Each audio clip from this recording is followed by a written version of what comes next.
Origin Channel reaction. This is why did Britain build nuclear weapons? By the channel History Matters. Yes, Britain was third in the race for nuclear weapons. Unlike the much more famous process of development in the USA or USSR, Britain's program and reasons for developing such a weapon is barely understood. So, how and why did Britain develop them? To find out, okay. I mean, why is like, isn't it obvious? Like, if USA has it, USSR has it, like Britain, like, why would we be left behind, right? Because Britain was basically the previous top superpower before USA, right? Especially after before the world wars, right?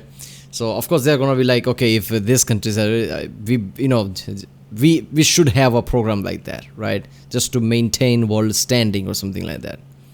And obviously, if basically there is some other threat rises in Europe, right? USA is in different continent, right? And USA basically joins later whenever, if you see world wars, World War I, World War II, right? So it's in different continents. So Britain would be just there if another European conflict starts. So I guess as a deterrent, they should have it, I guess, first. That was probably their mentality. But I guess we'll see the true one in this video. I like the History Matters channel because they explain things in very short time, under 4 minutes usually, 4 to 5 minutes. But yeah, let's watch it.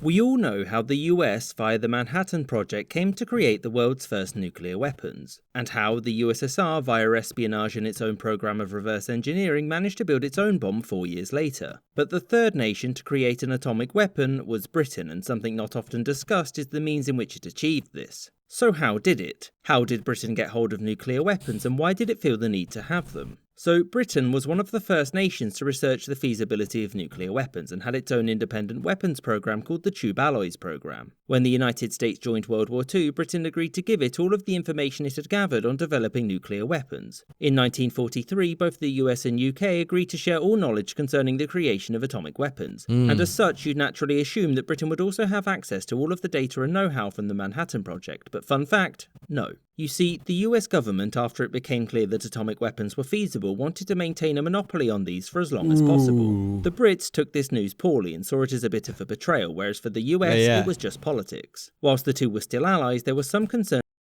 Of course, for US it was politics, but if they literally agreed on sharing the information, I know people are basically going to defend it. Like at the time, whatever information they had, they agreed to share that, not the Manhattan Project. But that's just like, picking and choosing basically.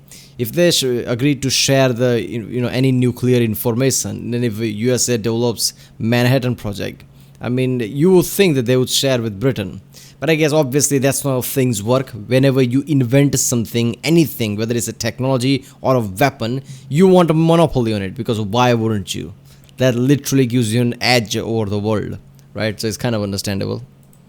That Britain, in order to maintain its crumbling empire, may consider pursuing an independent foreign policy from the US. And adding nuclear weapons to that mix was a no-no. So when the US cut off British access in 1946, Britain was run by Clement Attlee, whom the US government assumed would adopt a semi-pacifist foreign policy, and given the state of Britain's finances, wouldn't pursue the creation of nuclear weapons. But they were wrong. You see, Attlee was a firm pragmatist when it came to foreign policy, and he knew that if Britain was to maintain any international relevance whatsoever, it needed its own nuclear arsenal. Attlee was also concerned that the US would return to its previous position of isolationism and just leave Europe to it. And so, in 1947, Attlee authorised the creation of a nuclear programme at very considerable cost to the country. The project, codenamed High Explosive Research to really throw off anyone looking for a secret nuclear programme, was centred in Aldershot. And it only took 5 years to build its first nuclear weapon. And it was done so quickly because British scientists had already worked on the Manhattan Project. And so it was just a case of continuing their research to its logical... I mean, look, if you think of the most famous scientists, the top countries that would come to your mind is probably Britain, Germany. And in recent years, basically, considerably recent, USA basically, right? But the olden times, it's like first Britain, then Germany. If you go by, the great scientists, inventions, things like that. So no shit, there were British scientists in the Manhattan Project, and obviously it didn't take them that long to develop from there, right? I mean, Britain is not going to struggle, right, inventing something. They probably is going to have some smart scientists there. Conclusion. The US also did little to dissuade Britain from building nukes because Britain had a trump card. It controlled most of the world's uranium supply at this point and had agreed to share it with the US. That said, the Americans didn't share much information with the UK during the development of its weapons program. And a lot of this came from the fact that there were numerous incidents of British scientists being Soviet spies, and so obviously the US didn't wish to share any secrets. Originally, Britain had hoped to beat the USSR to the punch, but when the Soviets tested their own weapon in 1949, it was seen as a monumental embarrassment. So, having developed a weapon, the next issue was where it was to be tested. As any map will tell... Alright, so I was assuming that all of this is taking place after the USSR tested the weapon, but no, this was like after after the Manhattan Project basically. Britain decided like they must have it for the Europe. It's kind of understandable, like before USSR gets it, right, we should get it. But obviously USSR then tested it. I don't know why it's an embarrassment, right? I mean, Russia, USSR, whatever. I mean, they have done quite a, significant discoveries in the past. Like they did found the rocket formula, right? That everybody uses today, right? Basis of the rocket formula. So it's not really embarrassment the USSR basically tested it. Obviously through espionage and things like that, but still. Embarrassment is kind of a strong word. Tell you, Britain is not exactly a spacious place and one which is densely populated. And so the British government looked to its imperial territories for testing and settled on Australia. Now you might be wondering why Australia agreed to be nuked, and there are several reasons. The first is that Australia was a colony, and colonies don't generally get opinions on things that affect them. And the second reason is that Britain promised to aid Australia in the creation of civilian nuclear power in return. The first... Why are you testing it on our backyard? Shut up, that's why. I get it. The point basically is that most of Australia is empty. Only the outer edges is populated, while the most of it is just empty. So I guess which better place to test it, right? USA basically did that in Nevada, right? There are photos I remember seeing where you can see the fucking, mushroom cloud from Las Vegas. If that happened today, people panic and basically go anywhere that looks like a bunker or basement, right? But at the time, they're like, oh, look at it, they're testing, because they didn't know how fucked up the nuclear waste is and nuclear radiation is going to be, right? They're just testing another type of bomb. Look at it, isn't that something? But they soon realized, like, oh, hell no, this is going to be a problem. Test Operation Hurricane was carried out in 1952 and it was a success. By 1955, Britain's nuclear deterrent was fully operational with roughly 15 bombs at its disposal. 3 years later, the US allowed for Britain to collaborate on nuclear weapons again, and Britain was firmly established as the world's third nuclear power. I hope you enjoyed this episode and thank you for watching, with a special thanks to my patrons James Bizanet, Sam, Kelly Moneymaker, The Pastry Section, Danny Maloney, Mo, Marvin... Yeah, okay. One thing that's surprised, wait a minute, there's more to it.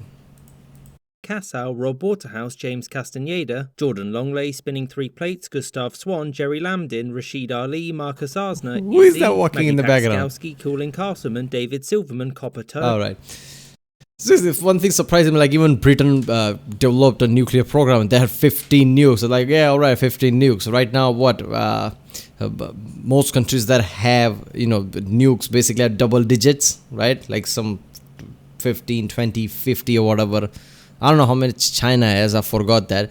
But still, compared to US and Russia, those numbers are nothing. US and Russia both have, like few thousand or something.